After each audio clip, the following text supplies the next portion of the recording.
Hey guys, I got my January 2011 issue of the American Rifleman. Just like every month, we'll do a quick flip through, check out a few of the articles, and I'll read a couple excerpts from the Armed Citizen. So you got the cover stories about Dakota Arms. Let's jump in here to the Armed Citizen. There's two excerpts I want to read this month. One is a local story, and then one about a 95-year-old man. The older the better when it comes to the Armed Citizen. Police said a 36-year-old man pumped gas into a black SUV while his girlfriend entered a convenience store to purchase a drink for her 5-year-old daughter who sat in the vehicle. To their horror, a carjacker approached and shot the man without warning, causing him to fall to the ground. The carjacker attempted to enter the vehicle and speed off with the young girl inside. Wounded but unwilling to surrender his life, the SUV's owner, who has a concealed carry permit, drew his handgun and fired numerous shots at the carjacker, killing him. The SUV owner was in serious condition but expected to recover. The young girl was not injured. That's from the Detroit News. It's always cool to read a local story where the good guy gets the best of the bad guy. Okay, let's see. Where is the other story? Oh, here we go.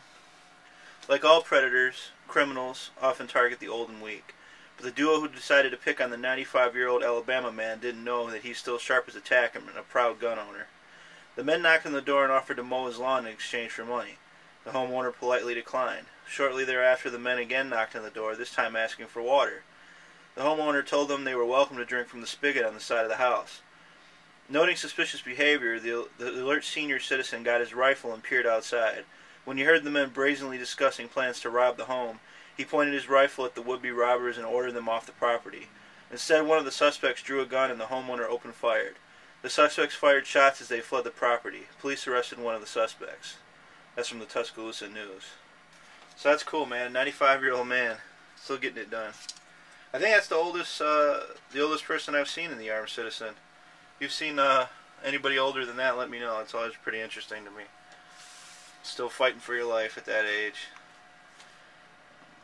The more I see these the FNX advertisements, the more I'd like to check one of them out. Actually, I think I'm actually more interested in the FMP 45. They seem like pretty decent guns, though, for a pretty fair price. Kind of like a cheaper SIG, almost. Just flip through here. Oh, yeah, they also had an advertisement here for the PMR 30 by Caltech.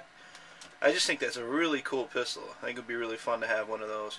It says loaded weight at 19 ounces, and that's with 30 rounds of 22 mag. They got the cool fiber optic sights on it. It just seems like a really, really fun pistol. Wish I had the money, though. It's always a lottery, right, guys? Alright, flipping through. Well, I thought this was interesting.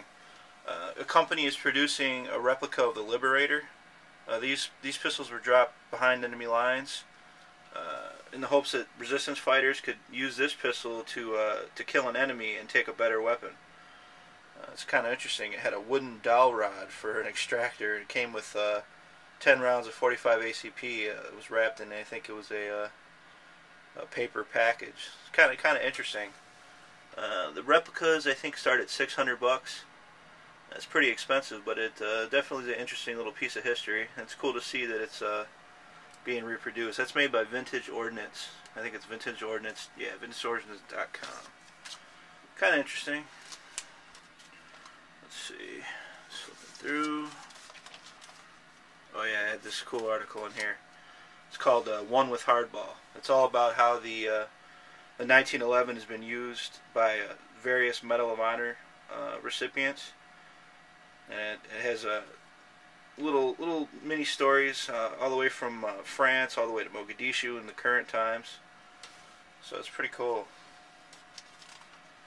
All these years, 1911, still getting it done.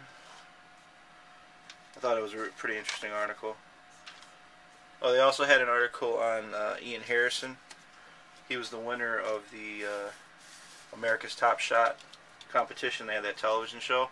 Yeah, I watched a few episodes of it, and I kind of forgot about it for some reason, but I might give it another shot and catch up on the back episodes. It's a pretty interesting concept. I think they're going to have a season 2, so I might pick it up with that. And they got all kinds of information about him, about his military service and whatnot, so it's pretty cool. Let's see. Oh, this is really cool. This is about the Robert E. Peterson Gallery that was opened at the National Firearms Museum. It's a permanent exhibit now. I believe he's got something like 400 some, yeah, 425 of his firearms. And this is probably one of the best collections in the world. I mean, look, I don't know if you can see. There's a little bit of glare here. Let me pick this up. But let me see. That's a little better. I mean, he has some beautiful, beautiful pieces with that revolver.